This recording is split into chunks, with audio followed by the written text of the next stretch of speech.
Assalamualaikum warahmatullahi wabarakatuh. Apa kabar anak-anak ibu sekalian? Masih bersama Bu Novi di pelajaran biologi. Hari ini kita akan melanjutkan pembelajaran kita pada minggu yang lalu, yaitu tentang jaringan epidermis.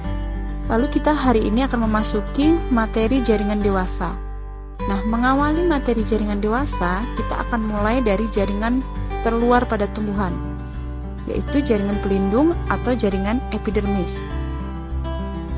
Nah, pada tumbuhan, apa sih sebenarnya jaringan epidermis itu?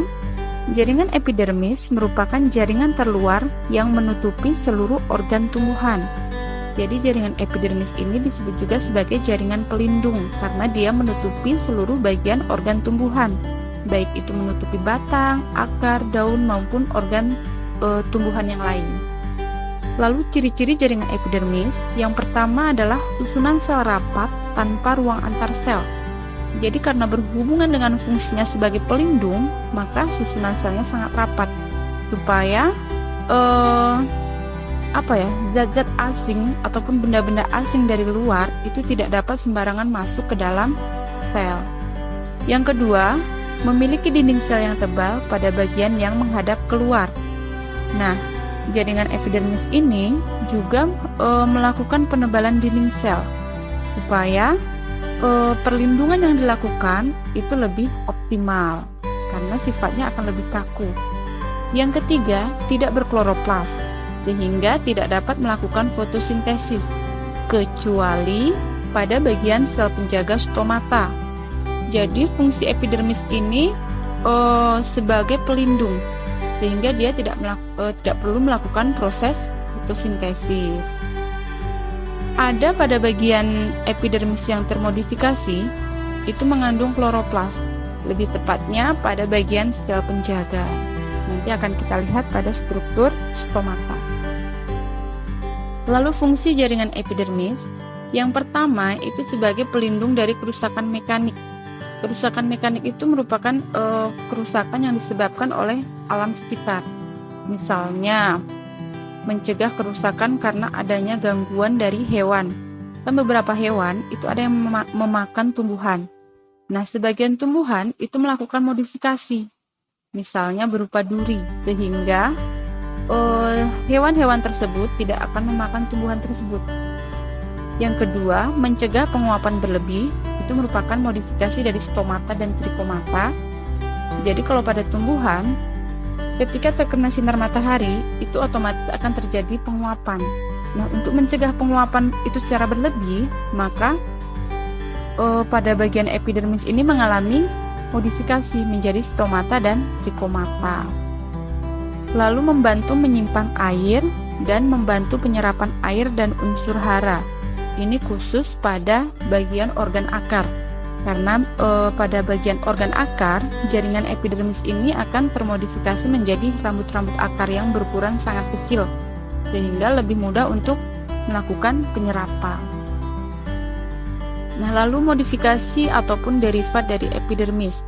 Nah, jaringan epidermis ini dapat termodifikasi atau berubah bentuk menjadi bentuk yang sesuai dengan fungsinya. Yang pertama adalah stomata. Stomata ini lebih sering kita kenal sebagai mulut daun. Jadi fungsinya adalah mengatur keluar masuknya oksigen, karbon dioksida, maupun air ketika proses respirasi dan transpirasi. Apa beda respirasi dan transpirasi? Respirasi itu adalah pernafasan ya. Jadi pada tumbuhan itu sebenarnya juga melakukan proses bernafas. Jadi ada oksigen yang masuk dan karbon dioksida sisa pernafasan yang dikeluarkan. Lalu transpirasi adalah keluarnya air dari tubuh tumbuhan. Nah, transpirasi ini juga harus diatur karena kalau berlebihan akan menyebabkan tumbuhan kekurangan air.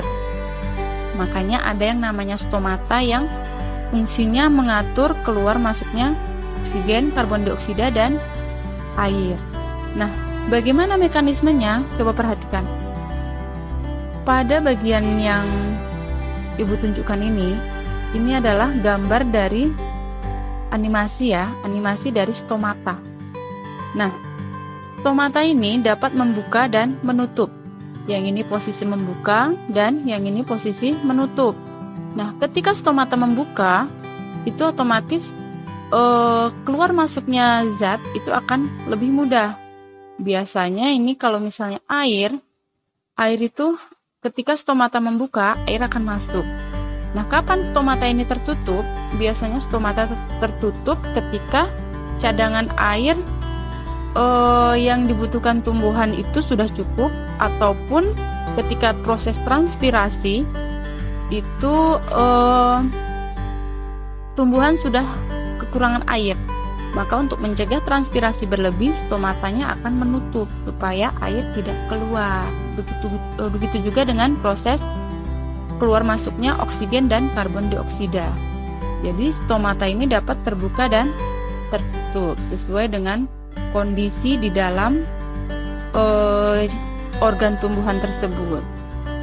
Nah, coba perhatikan pada gambar ini terdapat bintik-bintik ya berwarna hijau. Ini adalah kloroplas. Nah, kloroplas ini hanya ditemukan pada sel penjaga. Sel penjaga itu yang letaknya di bagian mengapit mulut dari stomata. Nah, ini adalah gambar dari stomata di bawah mikroskop.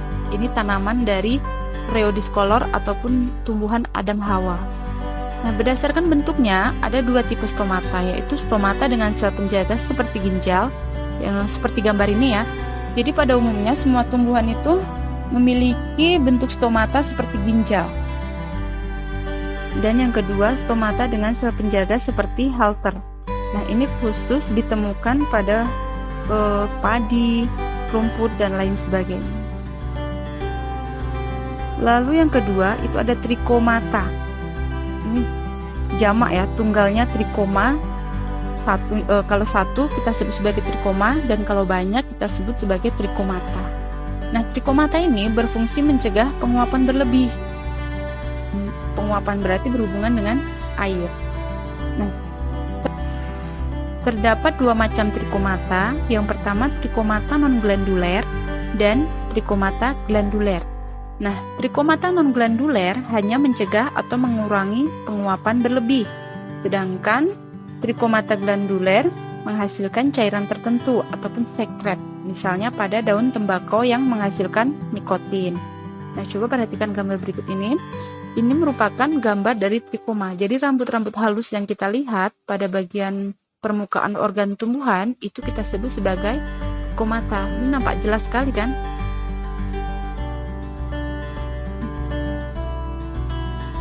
Nah, ini pada tanaman tomat ya. Kalau mau lebih jelas lagi, kita bisa melihat pada tanaman labu. Labu kuning itu pada permukaan daun dan juga batangnya terdapat banyak sekali trichomata yang fungsinya untuk mencegah penguapan berlebih. Nah, yang ini adalah gambar dari trichomata glanduler, di mana pada ujung dari trichomanya itu terdapat seperti kantung yang berisi sekret. Kalau pada tumbuhan tembakau disebutnya nikotin. Lalu ada sel buliform atau kita sebutnya sel kipas.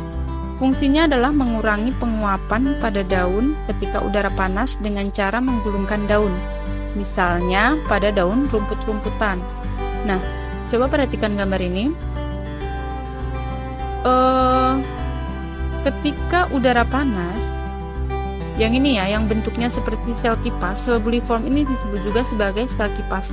Nah, ini yang berwarna putih berjajar seperti susunan kipas.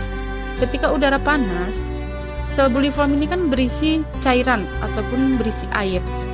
Nah, ketika udara panas, air pada sel buliform ini akan menguap, sehingga otomatis selnya akan mengempis. Nah, seiring dengan mengempisnya sel buliform tersebut, maka otomatis daun akan menggulung. Nah, kalau daun menggulung, permukaan yang terkena sinar matahari itu akan lebih sedikit, sehingga otomatis akan mencegah atau mengurangi proses penguapan. Ini biasanya pada tanaman rumput-rumputan.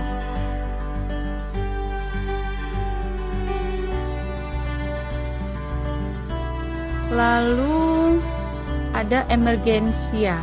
Emergensia ini disebut juga rambut atau duri lunak yang terdapat pada batang maupun buah. Nah, kalau pada buah itu contohnya pada rambutan.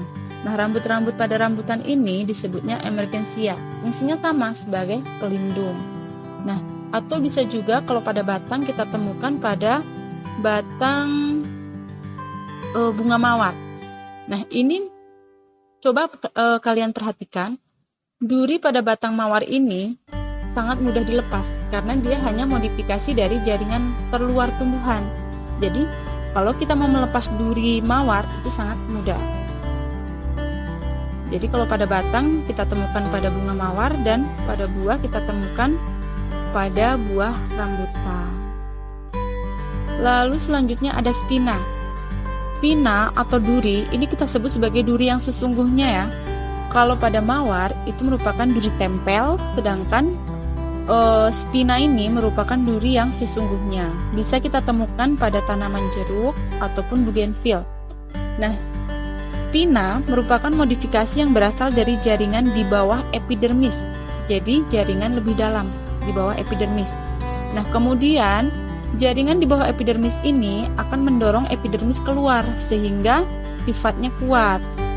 Nah, bedakan dengan duri mawar tadi. Kalau pada duri pada tumbuhan jeruk itu akan sulit kita lepaskan karena dia berasal dari jaringan di bawah epidermis sehingga akan sulit kita lepas. Fungsinya sama sebagai pelindung supaya tidak dimakan oleh hewan pemangsa tumbuhan. Lalu yang terakhir ada litokis. Litokis merupakan epidermis berbentuk seperti kantung atau melekuk ke dalam berisi sistolit atau kristal. Jadi ini berisi kristal, khusus ditemukan pada pohon beringin. Jadi itu adalah modifikasi dari epidermis. Nah, mungkin itu pembelajaran yang dapat kita lakukan pada hari ini. Kita akan lanjutkan pada minggu berikutnya. Mudah-mudahan apa yang Ibu sampaikan memberikan manfaat untuk kalian semua. Ibu akhiri, wassalamualaikum warahmatullahi wabarakatuh.